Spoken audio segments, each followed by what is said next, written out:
कायद्यानुसार आपल्याला संविधानाने हक्क दिलेले आहेत, परंतु हक्क नुसते असून उपयोग नाही.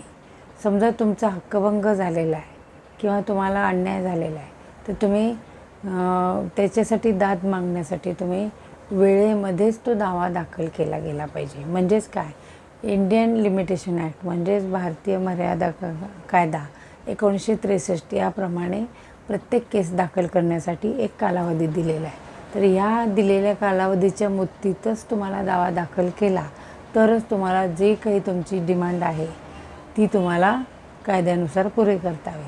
जर त्या मुदतीच्या बाहेर जर तुम्ही कुठलं केस दाखल केली तर ती कोर्ट ते स्वीकारणारच नाही आणि तुम्हाला तुमचा न्याय काही मिळणार नाही.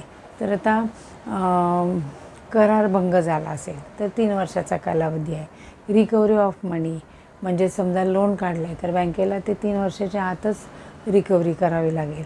नंतर मालमत्तेचा जो ताबा आहे किंवा भाड्याने दिलेलं असतं किंवा कोणी अतिक्रमण केलेलं आहे, ट्रेसपास झालेलं आहे आणि तुम्ही त्याचा कालावधी 12 वर्षाचा आहे.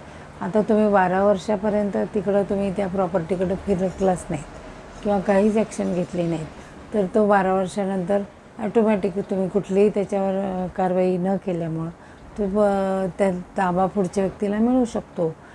नंतर हे नुकसान भरपाईचा एक दावा असतो.